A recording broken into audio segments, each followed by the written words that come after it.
Chapitre 22. La vie qu'ils avaient choisie. 1er juillet, 2 septembre 2001. Au début du mois de juillet, Harry consacra tout son temps libre à ses études. La saison de Quidditch du ministère avait pris fin. Les aurores avaient terminé second. Et son examen de passage approchait. Il avait pas mal de livres techniques à lire et de théories à ingurgiter. Il fit de nouveau équipe avec Owen pour ses révisions. Cette année-là, il n'hésita pas à l'inviter Squire Grimmauld, qui leur offrait davantage de commodités que la chambre d'étudiants de son camarade. En effet, un grand salon et 3 serviteurs aux petits soins pour eux n'étaient pas pour déplaire aux 2 garçons. « Je n'aurais jamais cru qu'un elfe sache aussi bien cuisiner », s'étonna Owen après avoir englouti un copieux plateau de pâtisserie proposé par créature à l'heure du thé. « La plupart des gens ne savent pas grand-chose sur les elfes, remarqua Harry. Owen lui lança un regard incisif. Réalisant que sa réflexion pouvait passer pour une critique, Harry précisa. « Quand j'en ai vu un pour la première fois, j'ai failli avoir une attaque. » « C'était à Poudlard ?» demanda son camarade. « Non, chez ma famille moldue. Pour faire court, on va dire qu'il a mis pas mal de pagaille et que j'ai reçu un avertissement du ministère pour usage illégal de la magie. Ce n'est qu'après que j'ai découvert qu'il y en avait à l'école. Tu as déjà été dans la cuisine ? En chatouillant la poire ? Oui, un copain m'avait montré le truc. Les elfes que j'y ai vus étaient très serviables. » Harry nota l'hésitation. Qu'avait failli dire Owen ? Servile ? Empressé ? Mon ami Hermione essaie de faire évoluer leur situation, exposa-t-il, pour qu'on modifie notre regard sur eux, mais aussi pour qu'ils changent de mentalité. On les élève comme des esclaves, et ils ont du mal à se considérer autrement. « Tu crois que c'est dans leurs possibilités ? Demanda Owen, visiblement incrédule.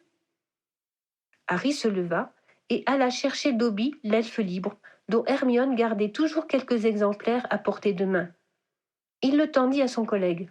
« Tiens, tu trouveras réponse à ta question là-dedans quand tu auras 5 minutes entre 2 révisions. »« Un livre pour enfants ?» s'étonna Owen. « L'éducation commence tôt, » justifia Harry. Owen regarda la 4e de couverture, puis glissa l'ouvrage dans ses affaires. « Bon, on a encore du boulot. On y retourne ?» proposa-t-il. « Ouais, » dit mollement Harry. « Qu'est-ce qu'il nous reste à voir aujourd'hui ?» Owen consulta leur programme et soupira. « On n'en a pas fait la moitié. Mais qu'est-ce qui nous a pris de vouloir faire ce métier, hein ?» Harry se dit que c'était une bonne question. « Pourquoi tu as voulu devenir Aurore ?» s'enquit-il à brûle-pourpoint. « Étonné qu'un serpentard veuille combattre la magie noire ?» ironisa Owen. Harry se demanda s'il avait vexé. « Juste pour savoir !» haussa-t-il les épaules. « J'ai toujours rêvé d'être Aurore », révéla Owen. « J'avais un oncle qui en était un. »« Tu étais proche de lui ?» s'enquit Harry. « Je ne l'ai jamais connu. Il est mort un peu avant ma naissance. Les mange-morts l'ont eu avec sa femme et son bébé. » Harry laissa passer un silence. « Je comprends, » fit-il doucement. « Et toi ?» lui retourna Owen. « Remarque, c'était naturel, après tout ce que tu as fait. » Quand j'ai pris cette décision en 5e année, je ne savais pas que cela tournerait ainsi, lui apprit Harry. Mais je venais de rencontrer 3 aurores et je me suis dit que c'était un métier utile. « Je les connais ?» demanda Owen. Il y avait le ministre Shacklebolt. Les 2 autres sont décédés. C'était Alastor Maugrey et Nymphadora Tonks. Maugrey a reçu un sort mortel de Voldemort en assurant ma protection, et Tonks a été tué durant la bataille de Poudlard. Ce fut au tour d'Owen de se taire par considération pour le deuil de Harry. « Enfin, voilà, » se reprit Harry, « je suppose que tes parents sont fiers de te voir devenir Aurore à ton tour. » C'est plus compliqué que ça. Dans un sens, ils auraient préféré que je choisisse un métier moins dangereux. Mais d'un autre côté, c'est grâce à eux que j'ai pu poser ma candidature. Ah oui? S'étonna Harry. Il lui semblait bien que Kingsley lui-même avait veillé à ce qu'il n'y ait pas de passe-droit. C'est parce qu'ils sont allés à Poudlard, expliqua Owen. Harry leva les sourcils. Presque tous les jeunes sorciers étaient éduqués à Poudlard. Il n'y avait rien d'extraordinaire à ça. Il interrogea son condisciple du regard. Mais celui-ci s'était replongé dans ses notes. « Comment ça, aller à Poudlard » insista-t-il. Owen parut surpris. « Je pensais que tu avais reconnu ma mère » répondit-il, comme si c'était la clé qui manquait à Harry. Cela voulait dire qu'il avait déjà vu Mrs. Harper avant qu'il ne la croise l'année précédente dans la chambre de son fils, en déduisit Harry. Pourquoi l'aurait-il rencontrée? Quel rapport avec Poudlard? Tes parents se sont battus le jour de la bataille de Poudlard, comprit-il enfin. Ils étaient à la remise des médailles alors. Désolé, on m'a présenté une centaine de personnes ce jour-là, et c'est un peu confus dans ma tête. Je ne me souviens pas de tout le monde. Je n'avais pas pensé à ça, répondit gentiment Owen. Tu sais que tu es le héros de mes parents? Ils ont été très impressionnés par ton calme et ta maîtrise quand tu as combattu tu sais qui en duel. Oh, fit Harry embarrassé, se souvenant de la révérence que la mère de son ami lui avait adressée quand elle l'avait salué. Il fit semblant de se plonger dans ses notes, ne sachant quoi ajouter. Combien de Serpentards sont-ils finalement venus à la rescousse? Se demanda-t-il. Il se remémora soudain les propos du portrait de Phineas Black. Que l'on dise bien que la maison Serpentard a joué son rôle, que notre contribution ne soit pas oubliée. Il n'avait jamais compris cette phrase, car la vision de la table vide de la maison de Salazar était fraîche dans son esprit. Il faut dire qu'il avait tellement de choses en tête. Quand sont-ils arrivés? Demanda-t-il, incapable de continuer ses révisions. Avec les habitants de Préolard à la fin? Pas mal de parents sont revenus à ce moment-là, des élèves aussi. Harry haussa un sourcil. Non, pas moi. Ma mère m'a collé ma petite sœur dans les pattes, prétendant qu'elle ne pouvait pas rester toute seule, grogna Owen d'une voix dégoûtée. Je suppose que si j'avais vraiment voulu, je serais venu quand même, ajouta-t-il précipitamment, comme s'il refusait de se dédouaner par cette excuse. Tu étais mineur de toute façon, non? Tenta de tempérer Harry. Ce n'est pas ça qui a empêché Donald X d'y être, remarqua amèrement Owen. Enfin, c'est trop tard maintenant. Harry n'avait aucun doute sur le regret qui étreignait son camarade. Il s'en voulait manifestement beaucoup d'avoir laissé passer cette occasion. Pour ne pas laisser le silence s'éterniser, il demanda « Pourquoi X n'est pas resté à Poudlard au lieu d'évacuer, puis revenir ensuite ? Lui auriez-vous permis de le faire après que Parkinson eut proposé qu'on te livre à tu sais qui ?» Harry dut admettre que non. « Ginny m'a dit que tu avais menti au carreau un jour pour la couvrir. »« Tu parles d'un héros. Si on ne t'avait pas cru, tu aurais pris un Doloris à sa place. Ce n'est pas rien. Et puis, tu es là maintenant. » Ce n'est pas pareil. Si on arrive à éviter que cela recommence, c'est encore mieux. Tellement de gens sont morts parce que les aurores ne faisaient plus leur boulot. On peut voir les choses comme ça, soupira Owen. Ils se replongèrent un moment dans leur manuel, mais Harry continuait à réfléchir sur ce qu'il venait d'apprendre. Tu crois que c'était une condition obligatoire pour un Serpentard voulant devenir aurore? Demanda-t-il finalement. S'être battu à Poudlard ou que ses parents l'aient fait? Il fallait au moins ça, grimaça Owen. Il ne faisait pas bon de sortir de Serpentard cette année-là. Le professeur Brocklehurst fait son possible pour changer ça, essaya de positiver Harry. C'est ce que nous a dit Shalane, confirma Owen, évoquant sa sœur de 2 ans, sa cadette. Elle aussi veut devenir Aurore, supposa Harry pour taquiner son camarade. Aux dernières nouvelles, elle aimerait s'occuper de dragons. Elle attend ses résultats d'aspic en espérant avoir un E en soin aux créatures magiques. Je peux demander à Charlie Weasley de lui faire visiter sa réserve, si ça peut lui faire plaisir. Tu pourrais ? Compte sur moi. Merci, ce serait vraiment sympa. Le sourire retrouvé, les 2 garçons se remirent à leurs études.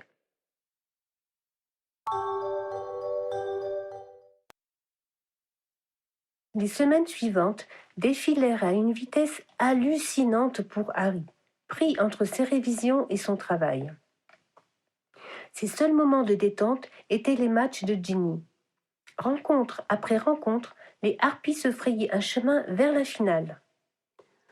Encore hésitante au début, Ginny s'était affirmée et les journaux avaient consacré son ascension. Les derniers jours du mois d'août, Harry et Owen se présentèrent avec tous les aspirants pour passer leur examen. Entre 2 sessions, Harry croisa Angelina, raidie par le stress. Si la jeune femme avait auparavant fait partie de ses connaissances en tant qu'amie des jumeaux et partenaire de Quidditch, il ne s'était jamais senti proche d'elle. Pour cette raison, il n'avait pas soupçonné l'importance que Fred avait eue dans sa vie, ni deviné qu'elle portait son deuil. Depuis qu'elle entretenait une relation avec George, elle avait fait irruption dans le cercle de ses intimes, et Harry se préoccupait d'elle. Il savait que les derniers mois avaient été éprouvants pour elle. Tout en préparant un examen déterminant pour sa carrière, elle connaissait le début d'une liaison sentimentale et se retrouvait à gérer le fait d'être tombée amoureuse du jumeau de son fiancé décédé. Il avait tenté de la rassurer à chaque fois qu'il avait eu l'occasion de lui parler, mais sentait qu'elle était de plus en plus nerveuse. Quand leur commandant arriva, avec les résultats, c'était son nom à elle qu'il chercha sur la liste plutôt que le sien. Il eut la joie de constater qu'Angelina avait réussi avec des notes honorables, à défaut d'être maximales. « Pas trop déçu ?» lui demanda à ce moment la voix d'Owen. « Hein ?» s'inquiéta Harry en parcourant fébrilement la feuille pour trouver son propre nom. Tout allait bien. Il était passé et ses résultats étaient excellents. « Déçu de quoi ?» grogna-t-il, pensant que son camarade se moquait de lui. « Tu n'es que le 2e de la promotion. » Harry vérifia. « Félicitations, Owen, tu es le meilleur. »« Je savais que tu serais jaloux, » se rengorgea son ami. « Pas du tout, » sourit Harry. « Tu viens de gagner le droit de payer la tournée générale. » Bien essayé, mais ce n'était pas prévu. « Mais si, » affirma Eleanor, visiblement satisfaite d'arriver juste après Harry. « Tout à fait, » confirma Vicky Frobisher, qui passait également en 3e année. « On a décidé ça la dernière fois qu'on est allé au pub, » broda Kevin Whitby pour ne pas être en reste. « C'est même toi qui l'as proposé, » inventa-t-il avec aplomb. « C'est bon, se rendit Owen, j'ai compris. Tu me paieras ça, Harry. »« J'ai très peur, » ricana l'intéressé.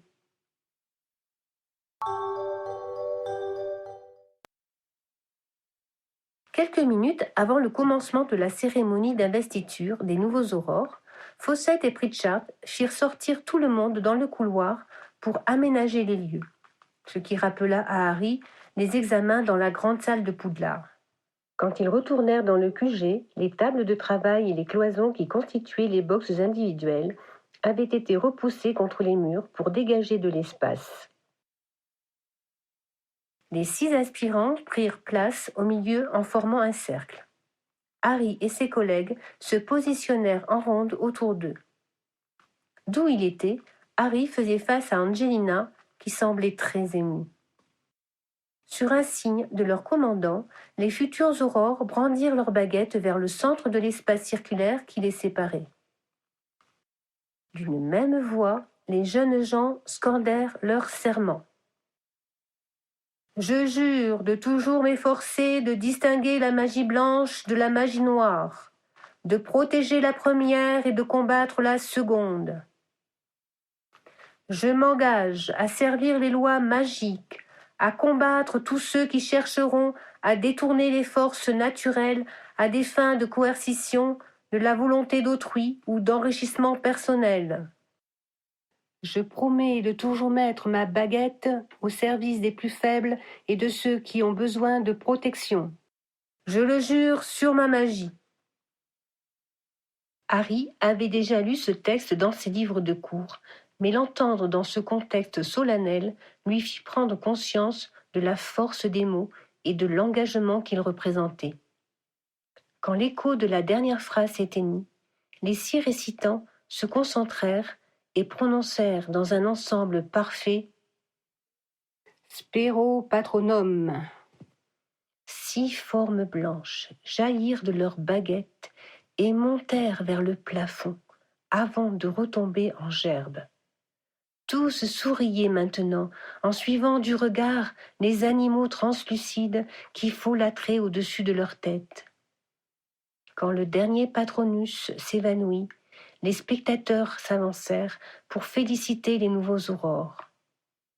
Harry se dirigea vers Angelina, qui avait les yeux pleins de larmes, et il la serra dans ses bras.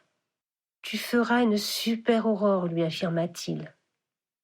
Elle lui sourit et le remercia du regard.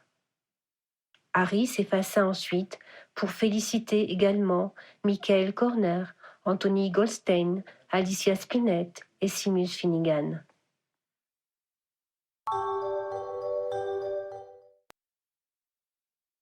À la fin de la semaine suivante, se jouait la finale de la Coupe de la Ligue. Toute la famille Weasley se montra très excitée après le déjeuner en se préparant pour se rendre au match. Une demi-heure avant de quitter le terrier, Charlie, qu'on attendait encore, leur passa un coup de cheminée pour leur annoncer qu'il ne pouvait pas venir, car une des dragonnes, dont il était responsable, avait choisi cet après-midi-là pour sa ponte. Après avoir compati sur son sort, Harry demanda s'il pouvait utiliser la place laissée vacante pour inviter un ami. C'est ainsi qu'Owen, qui avait encore du mal à croire à sa chance, débarqua dans la cheminée du terrier 10 minutes plus tard. Il fut présenté à toute la famille qui était sur le départ. Mrs. Weasley avait confectionné des banderoles vertes sur lesquelles se répétaient les griffes dorées, signe distinctif de l'équipe de sa fille.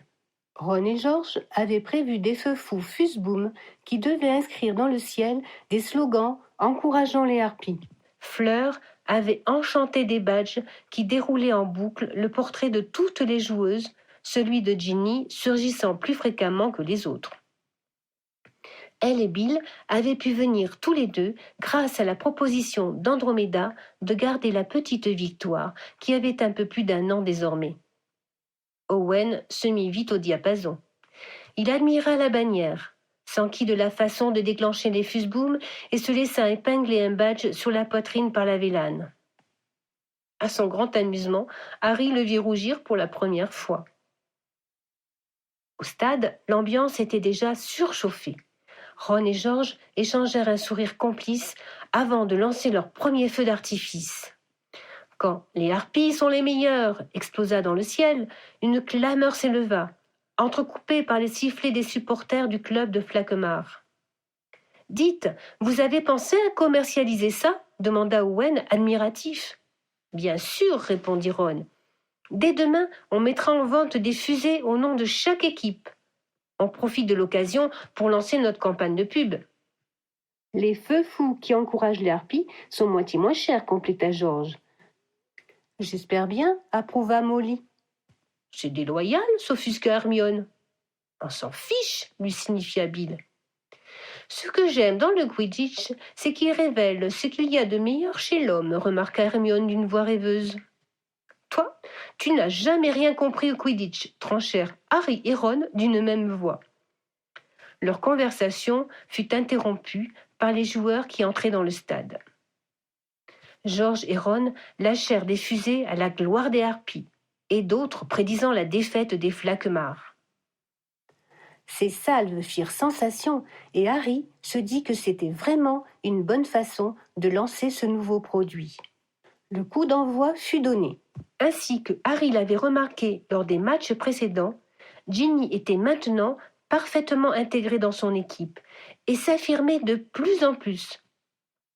Durant cette rencontre, son œil exercé d'ancien capitaine crut même déceler qu'elle menait régulièrement le jeu. L'affrontement de cette finale s'avéra particulièrement violent, les deux équipes étant de niveau équivalent et toutes deux bien déterminées à gagner. Les cognards étaient envoyés avec hargne et les joueurs n'hésitaient pas à foncer sur leurs adversaires pour les déstabiliser. Il y eut 3 collisions, heureusement sans gravité, dès le premier quart d'heure de jeu. Alors que les minutes passaient, Molly et Arthur perdaient leur enthousiasme et suivaient les évolutions de leur fille, la mine de plus en plus inquiète. Harry se crispait à chaque fois que Ginny évitait de peu un cognard ou un autre joueur, mais il avait confiance en sa dextérité et goûtait pleinement aux frissons d'excitation que lui procurait le spectacle. La première chute intervint à la fin de la première demi-heure. Un flaquemart se posa rudement au centre du stade, heureusement sans trop de dommages. 1 heure plus tard, la marque était de 160 à 180, laissant supposer que ce serait le vif d'or qui départagerait les deux équipes. À la 70e minute de jeu, Ginny reçut un cognard dans le ventre qui la fit basculer de son balai. Heureusement, elle parvint à s'accrocher in extremis à son engin et réussit à négocier un atterrissage semi-contrôlé. Elle avait cependant heurté le sol avec une certaine force et resta un moment sans bouger, alors que le médicomage de service se précipitait vers elle. Un silence inquiet s'était abattu sur la tribune où se trouvaient les Weasley. Harry, agrippé à ses multiplettes, tentait de voir si la jeune fille était toujours consciente. Heureusement, elle s'assit assez rapidement en se tenant le bras. Le médicomage appliquait sa baguette contre son coude quand l'arbitre atterrit près d'eux, sans doute pour savoir si la joueuse pourrait reprendre la partie. Au soulagement palpable de la tribu des Weasley, Ginny se releva et redécolla sur son balai. George et Ron en profitèrent pour lancer la fusée « Vas-y Ginny, t'es la meilleure des harpies !» au grand amusement des autres spectateurs.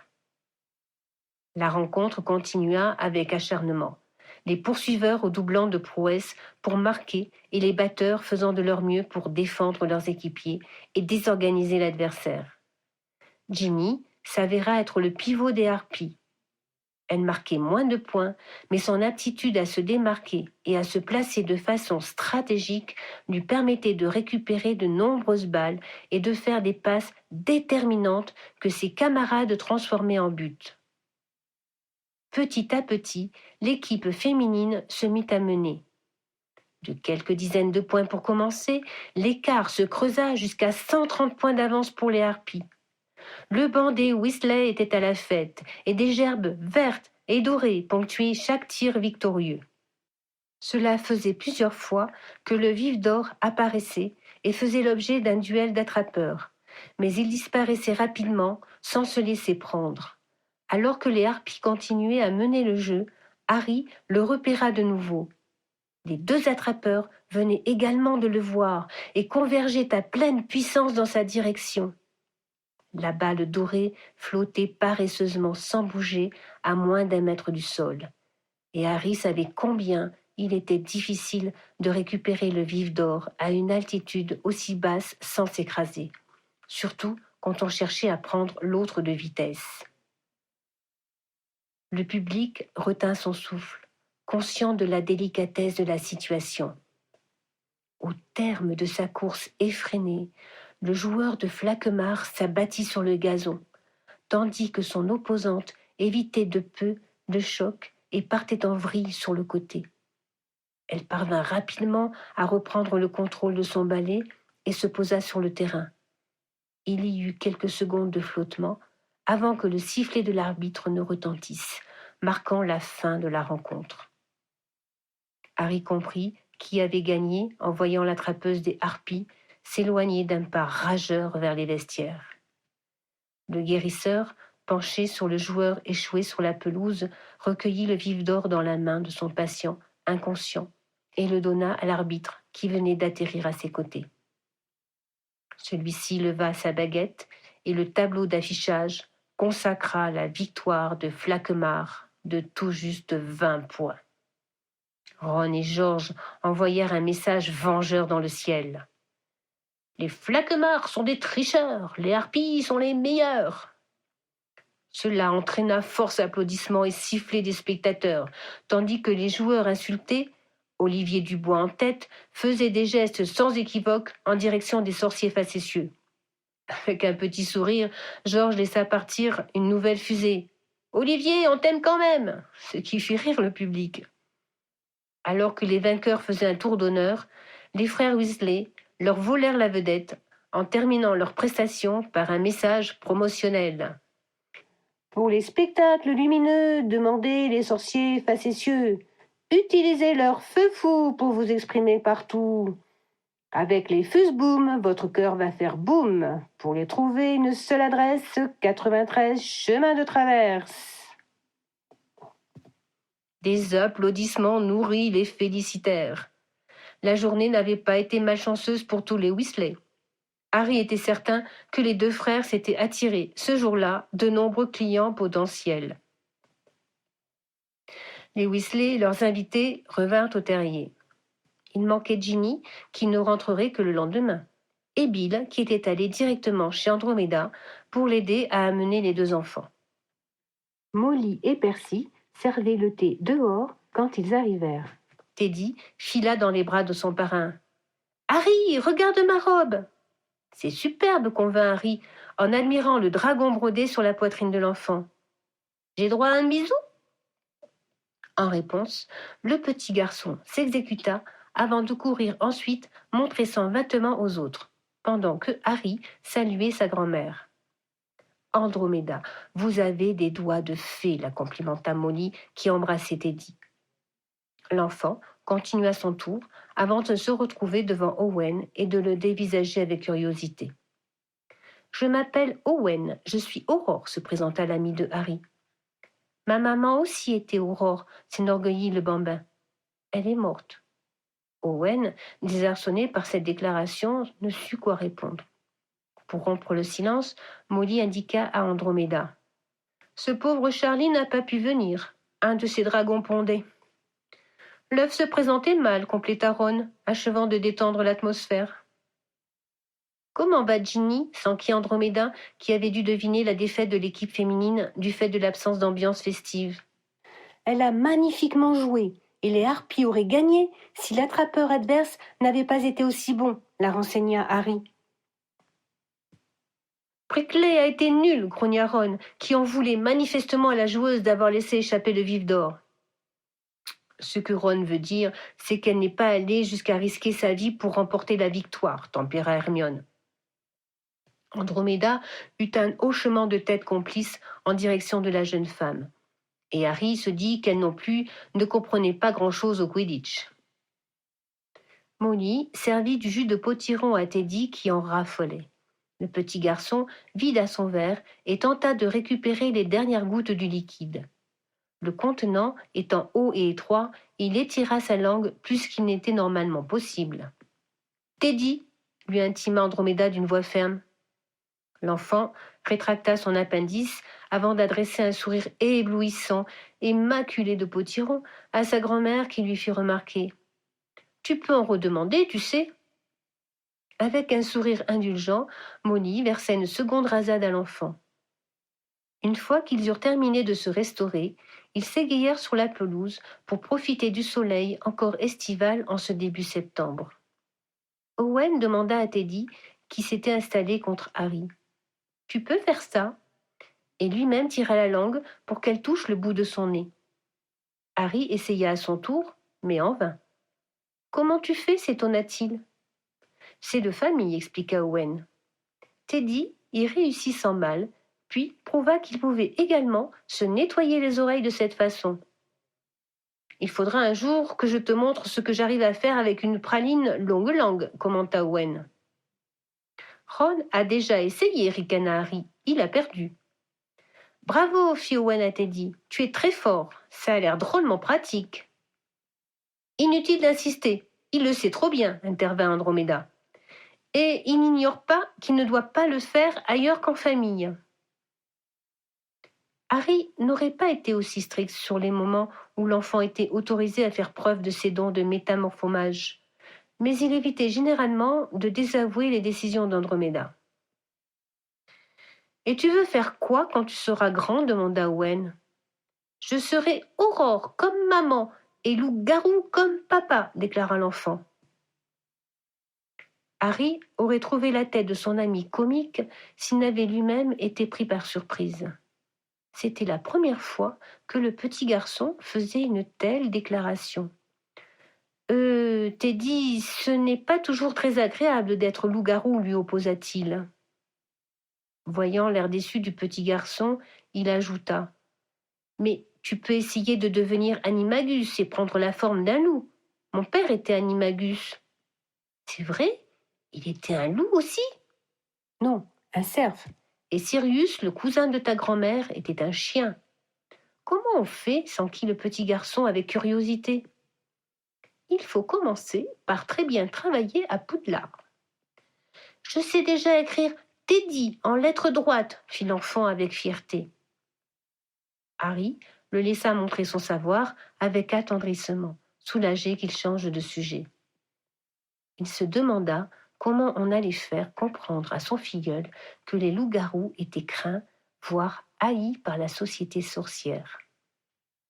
Il se dit, et ce n'était pas la première fois, qu'il était heureux que ce soit Andromeda et non lui qui soit responsable de l'éducation de Teddy. Soudain, Charlie apparut près d'eux dans un pop. « Charlie !» s'écria Teddy en lui sautant dans les bras. « Regarde, moi aussi j'ai un dragon !»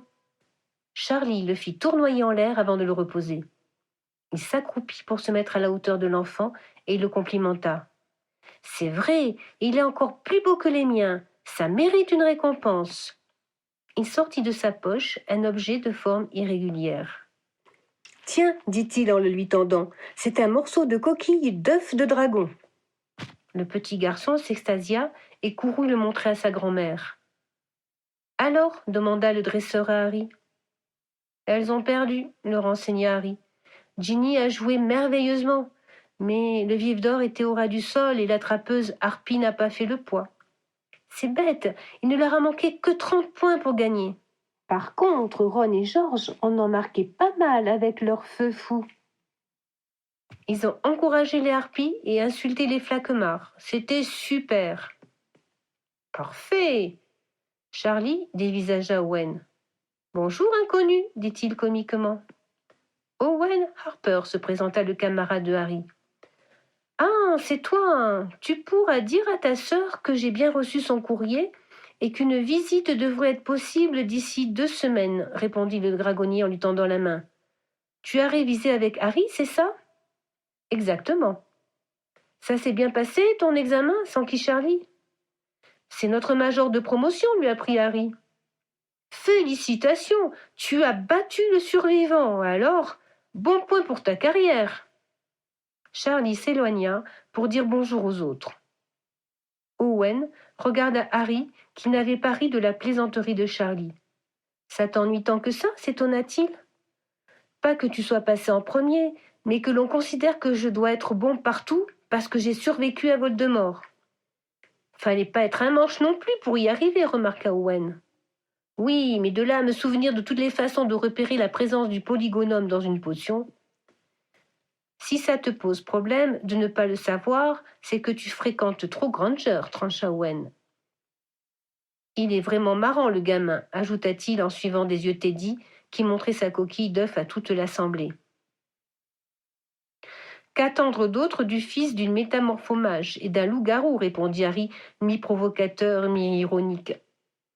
Tu sais, répliqua Owen en reportant son regard sur lui, Maintenant que je vous connais mieux, je suis presque étonnée qu'il n'ait pas du sang elfe.